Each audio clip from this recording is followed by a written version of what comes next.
Yo guys, sorry, you already know that today I'm bringing you guys my battle for TBU Week 3 against King L5 and his Oakland Roseraiders. But to be honest, who died and made him king of anything? We are going to dethrone him this week. That is the goal anyway.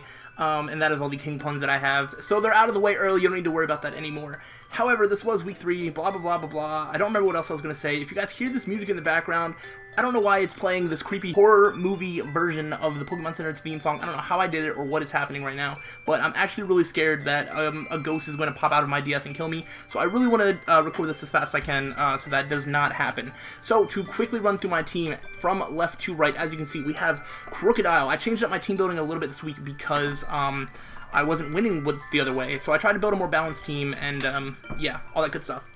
And bring some new Pokemon. So Crocodile is being brought for the first time. Earthquake, Sludge Bomb, Knock Off, Stealth Rock, 164 Special Attack Investment, and a Rash Nature for the Tangrowth that will definitely not switch in this game because it's not here. I was really proud of that. Also has 124 Attack Investment as well as 220 Speed.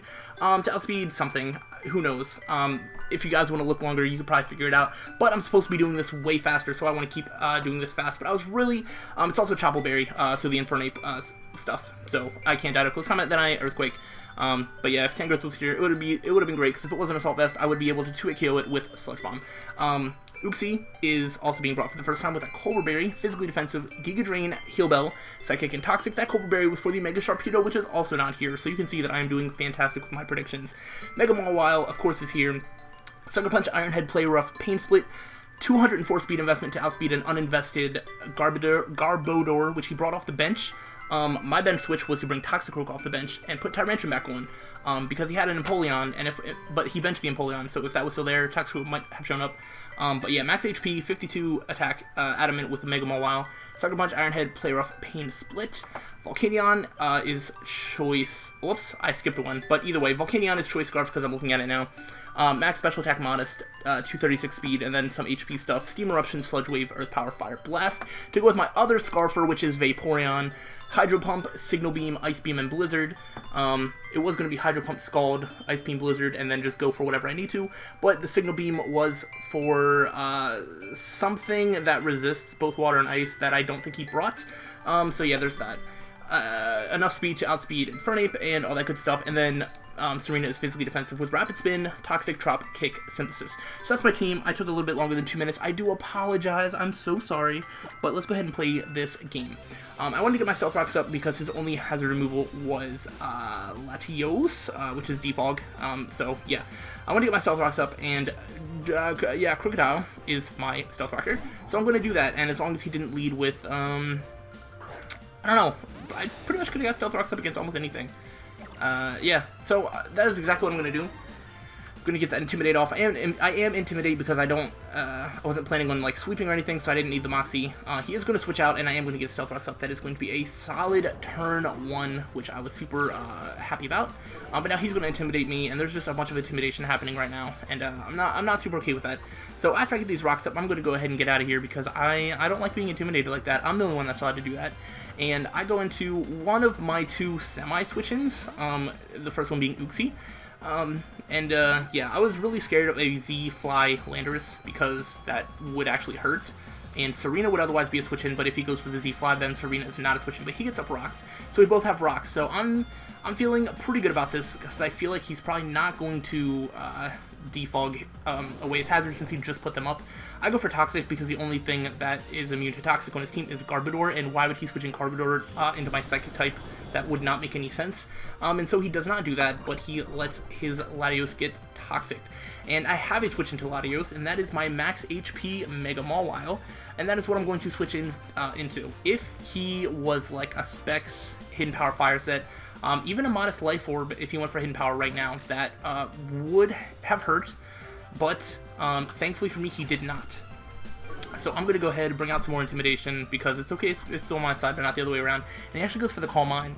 And at first I was okay with this, but then I was like, oh, +1 Hidden Power Fire from a Modest Latios actually takes me out.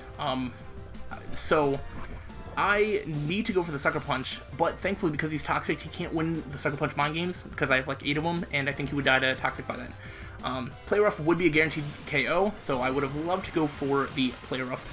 However, I do have to go for the Sucker Punch, which is less of a chance to kill. Actually, no, I think for here it is a guaranteed kill, but he does have the Cobra Berry. So I would have loved to go for the Play Rough, and if he did not get that Calm Mind up, then I could have gone for Play Rough, but unfortunately was not able to do that. So he does go for the Hidden Power Fire. It turns out that this does not kill me, so I'm assuming that he might have been timid or had some more bulk investment, I'm not sure. However, he does die to the Toxic. So that is going to give Uxie a kill, so that's super fun. Unfortunately robbing Mega Mawile of a kill, but that is okay because he's going to go into the Garbodor, which is fine because I have enough speed investment to outspeed a defensive one, which is I thought he might be, but he actually outspeeds and he goes for the Spikes. So I just wanted to get some damage off because Mega Mawile was my Latios switch in, and I didn't want to switch in anything else into Garbodor that I assumed he was just going to set up hazards. So I do a lot of damage, find out that he has Rocky Helmet, and I decide here I can either go to take him out or I could switch out and save this for later. I figured that he was so low and didn't have a way to bring it back up to health. He was just going to get up another layer of spikes, and I was like, I might as well let him do that. Go ahead and go for the Iron Head, and thankfully his Aftermath is used on my Mega Mawile instead of taking down health out of a much more valuable Pokemon for this match, meaning that Mega Mawile still gets a kill. I think it has gotten 1 kill exactly in each of the first 3 games. Pretty interesting. Probably is still my kill leader. And then, so we both have to go in, and I decided to go into Vaporeon because I thought he was going to go into either Lando T or the Infernape. I don't think that either of them are Scarfed, so I'm just going to go for it, go for the guaranteed hit, and I'm going to go for this Ice Beam because I don't think he's going to switch out, and if he does, I don't see the Ice Beam as like a bad thing, because then he could if he switches into like Corsola on this, then I just go into like anything on my team, so it's fine. And I do catch him off guard with the Scarf Vaporeon, and I do take out the Lando T, which is fantastic. He doesn't know me like that. Apparently he probably doesn't know enough about my surprise Scarfers, which really helped me pull in clutch. So yeah, so that was really awesome. Now I have to switch something into Infernape, which because Lando is down, I'm much more okay with sending Uxie in here. And he does just go for a U-turn, and I was not actually able to figure out from this what exactly he was. It wasn't enough for Banded, but it seemed like it did more than like Scarf, so I'm not entirely sure what he is. I could have just miscalculated something. I didn't look super hard into it, plus I could have just done some of the math wrong. But yeah. So there's the Cofagrease here. I figured he was either going to go for the Will-O-Wisp, or maybe he set up, I think this one gets Toxic Spikes, I don't remember, but I just wanted to Toxic it because it's one of the best ways to deal with Cofagrease.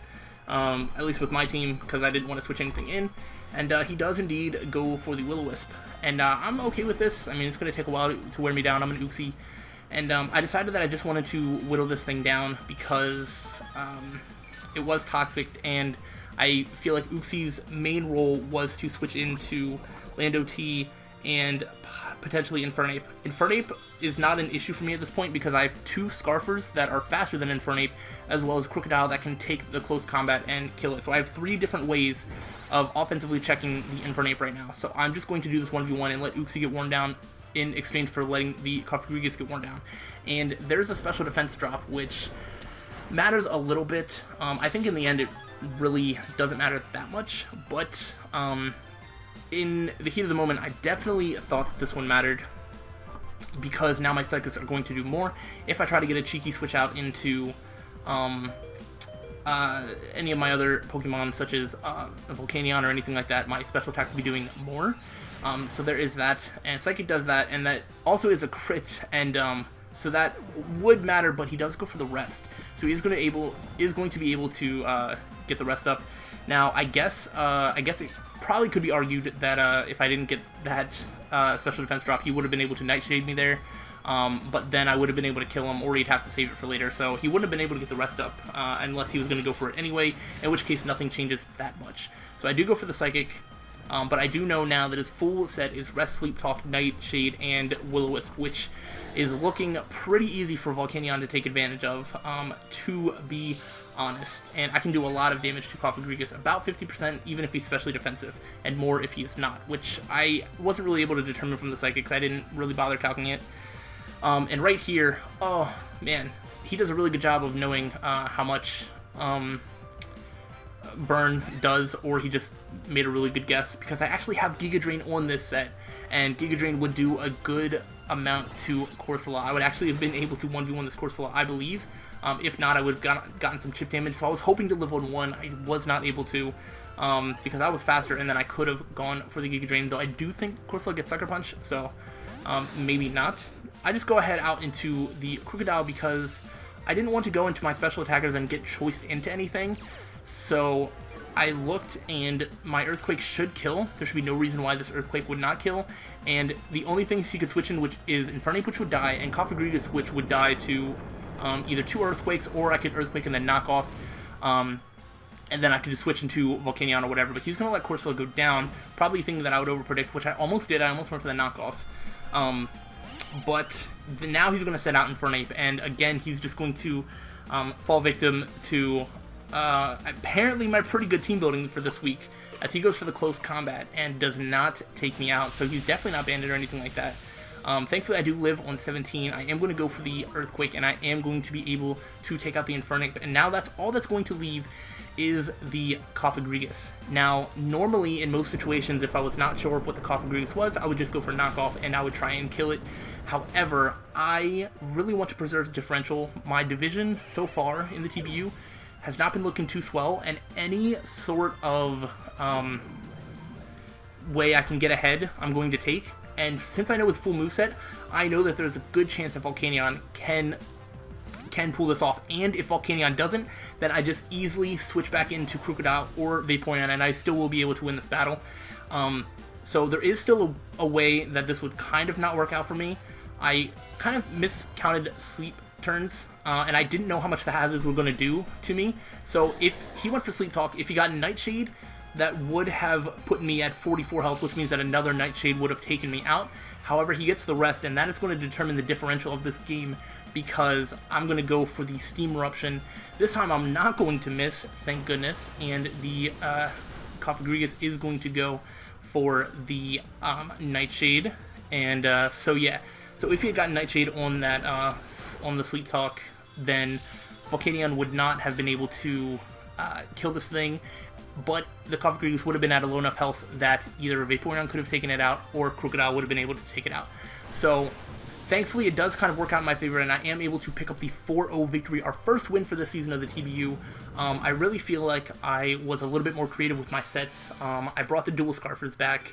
I had a really interesting Crocodile set, and I brought Uxie, which really is hard to bring down. I played a little bit more aggressive. I was able to get hazards up, and I was able to keep pressure up offensively, and I really felt like that worked for me this time, which is good, because it has not been working for me the way I've been building. I've been building very defensively the first couple weeks, and this week I just really feel like I was able to build a little bit better, and you can see that the results, it paid out, and I think that it was a mostly clean game.